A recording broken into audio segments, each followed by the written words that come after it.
Welcome back, everyone, to another deep dive here with My Mind MashUps. Today, we're going to get into something that's kind of been a source of debate and wonder, I guess, forever. Near-death experiences. Just think about that, like that point where you're right on the edge between life and whatever might come next. I mean, what do you think you would see? Like people all over the world have these incredible stories of just like brilliant light and peace, and some even say they've seen other beings. So what's going on here? What are we really dealing with? Are these experiences like a peek into something beyond our physical world? Or could there be some kind of explanation for all this, maybe something biological, something going on in our brains?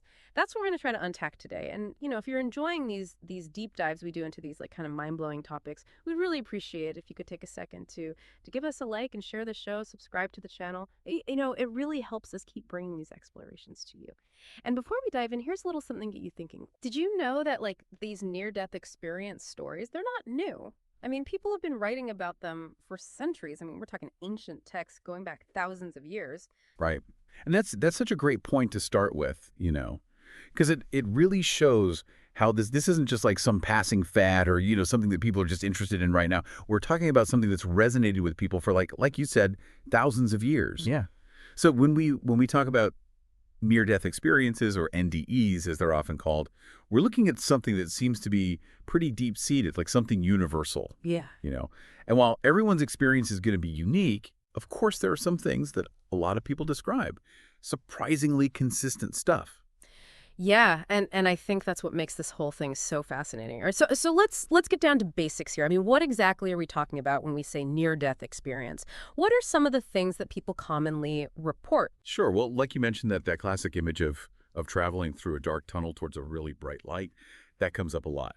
People also talk about feeling detached from their bodies like they're floating above it. Yeah. We call that an out-of-body experience. And a really strong sense of peace and joy is another common thread. Researchers actually use a tool called the Grayson scale to try and categorize these experiences.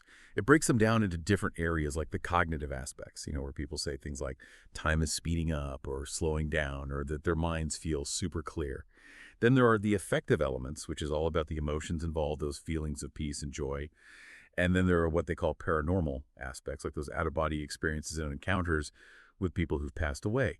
And lastly, there's the transcendental aspects, which is where things like the tunnel experience and perceptions of other realms come in. And get this, the Grayson scale actually seemed to be pretty reliable across different cultures, which kind of suggests that there's some underlying commonality to these experiences. Wow, that's quite a range of experiences, even if it's all happening, inside someone's head. And the fact that that Grayson scale thing, it works across cultures, that's really interesting. It really makes you wonder if there's some kind of fundamental human experience going on here. For sure. And the numbers kind of back that up a bit. Statistics show that something like 10 to 20% of people who are brought back from near death, they report having an NDE. And if we just look at people who survive cardiac arrest, those numbers even go up a bit, like 10 to 23%. So, these experiences aren't exactly rare. And that's really what drives that big question, right? Yeah. Are these experiences evidence of something spiritual, or are they just the brain's way of coping with extreme stress? It's a question that's been at the heart of the science versus spirituality debate for a long time. And here's another fun fact. Studies have shown that people who've had an NDE often end up making big positive changes in their lives. They might appreciate life more or be less afraid of death. Yeah, I can totally see how going through something like that could change your outlook. And it's here where the scientific perspective really comes in, right? Trying to find explanations for these events that almost sound supernatural. Exactly. One of the main theories is that it has to do with the brain's reaction to a lack of oxygen, or hypoxia. Basically, when your brain doesn't get enough oxygen, it can start to malfunction. There have been studies done on pilots who experience loss of consciousness from G-forces, and they've shown that hypoxia can cause tunnel vision and those out-of-body sensations, which, if you think about it, are some of the classic elements people describe in NDEs. Another major area of research is looking at abnormal electrical activity in certain parts of the brain, particularly a place called the temporal parietal junction. The temporal parietal junction, now that's a mouthful. Why is that area so important in all of this? Well, think of it like this. The temporal parietal junction, it's kind of like a central hub in the brain where all the information from your senses comes together. And It's also where your sense of self, like where you are in relation to your body and the world around you, that's processed there. So researchers have found that if you stimulate this area, like during brain surgery, for example, sometimes people start having out-of-body experiences. So it seems like there's a link there, right? There's maybe unusual activity in this part of the brain could be contributing to the out-of-body part of NDEs. It's pretty cool how science is starting to connect specific parts of these experiences to what's going on in certain brain networks. Yeah, that is pretty wild. And I remember reading about DMT, a chemical that's naturally found in the brain. Isn't that linked to some pretty intense, like, psychedelic experiences? Does that have anything to do with NDEs? You're right, DMT is definitely a point of interest in this whole thing. Some studies have shown that if you inject DMT, it can create effects that are similar to what people describe in NDEs, like the tunnel vision and even the feeling of encountering entities or beings. But here's the catch. We don't have concrete proof yet that DMT levels actually spike during cardiac arrest. So it's a possibility, but we need more research to know for sure if it's a direct factor in NDEs. By the way, did you know they sometimes call DMT the spirit molecule because of the effects it can have? That's pretty wild, but like you said, it seems like we're still missing some pieces of the puzzle. Now, what about all this talk about surges in brain activity, like right when someone's dying? That sounds like a pretty cutting-edge area of research. It is. Recently, scientists have been focusing on these sudden bursts of activity in the brain, especially these high-frequency brain waves called gamma waves. And they've been seeing this happen right after someone's heart stops. Dr. Jimo Borjigin's research, for example, has shown that these gamma waves can increase dramatically in the brains of dying patients, especially in areas linked to consciousness. These gamma waves are associated with higher-level thinking processes. And Dr. Sam Parnia's AWARE studies have also found evidence of brain activity that's consistent with consciousness in some patients, even while they're getting CPR after their heart has stopped. Interestingly, one of Dr. Parnia's studies showed that people who reported having an NDE actually had a higher chance of dying within 30 days compared to those who didn't. Now, the reasons behind that are still a bit of a mystery and definitely need more research, but here's something to think about. When you look at an EEG, which measures brain electrical activity, it usually goes flat within 10 to 40 seconds after the heart stops. So the fact that we're seeing these gamma waves after that point is pretty remarkable. It really makes us rethink what we thought we knew about when consciousness actually ends. Yeah, that's pretty mind-blowing. So on one hand, we have science looking at all these biological and chemical explanations. And on the other, as we talked about earlier, there's that spiritual and paranormal view of NDEs. Right. And those who take the spiritual or paranormal perspective, they really emphasize how consistent these NDE stories are across different cultures and throughout history. Like the Life Review, for instance, where people say they see their whole lives flash before their eyes and their actions are judged. That's a really common theme. And so our encounters with beings of light, deceased loved ones, or spiritual guides, they argue that the fact that these themes pop up over and over again in so many different cultures, that really points to something more than just brain activity. And it's not like these experiences happen in a vacuum, right? Mm. People interpret them based on what they already believe and the culture they come from. Exactly. You know, someone from a Christian background might see a being of light and think it's God or an angel. Well, in the Tibetan Book of the Dead, there's this concept of the clear light of reality. And indigenous cultures often talk about meeting ancestral spirits or animal guides. Even if you look back at ancient texts from all over the world, you find stories about journeys to the heavens, bright lights, and moral judgments. It's all strikingly similar to what people are reporting today. This long history suggests that maybe these themes tap into something really fundamental about human spirituality. So basically, all these shared elements that we see across time and cultures, they lead some people to believe that NDEs are like a window into a spiritual realm, a kind of transition zone between life and whatever's next. It's a pretty powerful idea, especially when you hear people's personal stories. For sure.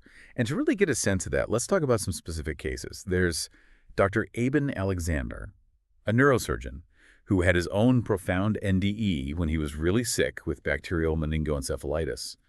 He described this incredible journey through a dark, primitive place that eventually opened up into these vibrant, otherworldly landscapes. And he said he encountered this divine being that radiated unconditional love. What makes his story so compelling is that he's a neurosurgeon. He knows the brain inside and out. And at the time, he was convinced his own neocortex, the part of the brain responsible for higher functions, was so damaged that it couldn't possibly have produced the kind of experience he had. His book about it became a bestseller, translated into tons of languages, which shows just how much this topic resonates with people. And get this, The doctors originally gave him almost no chance of survival and said there was almost no hope he'd ever recover his brain function. Wow, what a story. And, the case of Pam Reynolds has always fascinated me, especially because it happened during surgery, in a controlled medical setting. Yeah, Pam Reynolds' case is definitely one for the books. She had this complicated brain surgery, and they put her in a state of hypothermic cardiac arrest. Basically, they lowered her body temperature way down, and for a while her brain activity was basically flatlined according to the EEG. But here's the crazy part. She was able to describe specific things that happened during the surgery while she was out, stuff that was later confirmed by the medical team. She even described a piece of surgical equipment that she couldn't have known about beforehand. The fact that she could remember these details when her brain was supposed to be inactive, that's a real head-scratcher for scientists. And it's often used as evidence by people who believe that NDEs show consciousness can exist separate from the brain. It really challenges our current understanding of science. Did you know that Pam Reynolds' surgery happened back in 1991? It's still one of the most talked about and debated cases in NDE research. That is just incredible. And then you have more recent accounts like Randy Schiefer's experience when he was fighting COVID. Yeah, Randy Schiefer's story is another powerful one. He's a veteran who got really sick with COVID back in 2020 and ended up on a ventilator. He had a significant NDE while he was in the hospital, really fighting for his life. He said he had out-of-body experiences and saw relatives who had passed away. After he recovered, he said he wasn't afraid of death anymore, and that his personality and priorities had shifted. These newer accounts might not always have the same level of detailed medical records as a case like Pam Reynolds's, but they show how deeply personal and transformative these experiences can be for people from all walks of life. Yeah, those personal stories are so powerful, and they definitely make you think. But of course, it's important to remember that not everyone buys into the idea that NDEs are proof of an afterlife. You're absolutely right. The skeptic's view is crucial in all of this. Skeptics say that these experiences can be explained by what's happening in the brain during extreme stress, combined with a person's beliefs, expectations, and how they interpret the experience afterward. And they raise some good points, like if NDEs are really glimpses of the afterlife, why don't we see more consistency in what people describe? If it's another realm, why does it seem to be shaped by each person's religion and culture? Yeah, that's a good point. Religious people see religious figures. Atheists might have a more secular experience. It does seem like our own perspectives play a big role. Exactly. Skeptics also say that things like the light flashing before your eyes could just be a bunch of neurons firing randomly in a brain that's starved for oxygen and under extreme stress. That could lead to a flood of memories. And another thing they point out is that only a small percentage of people who come close to death actually report having an NDE. Estimates suggest it's somewhere around 10 to 20%. They ask if it's really a glimpse of the afterlife, shouldn't it happen to more people who are dying? These are all important questions to consider as we try to understand what these experiences really mean. So it feels like after this deep dive, we've just scratched the surface of this really complex topic. We have. And in the end, what you take away from this is really up to you. Are near-death experiences just a fascinating quirk of the brain, the last gasps of a dying organ? Or are they something more profound, a sign that consciousness can exist beyond our physical bodies? The evidence we have from both scientific research and personal accounts across cultures and throughout history is definitely intriguing. It sparks debate and makes us think. This deep dive has just touched on some of the key points, and we encourage you to keep exploring this amazing topic. What really stood out to you? What questions are you still pondering? And maybe you have your own experiences or insights to share. We'd love to hear your thoughts. Yeah, we really want to hear from you. Your perspectives are important, so join the conversation. And before you go, if you found this deep dive thought-provoking, we'd really appreciate it if you could like, share, and subscribe to My Mind MashUps. Your support helps us keep bringing you these in-depth looks into the mysteries of life. You can find us on Amazon Music, Audible, Facebook, Pocket Casts, Spotify, and YouTube. Until next time, keep asking questions, keep exploring, and keep an open mind.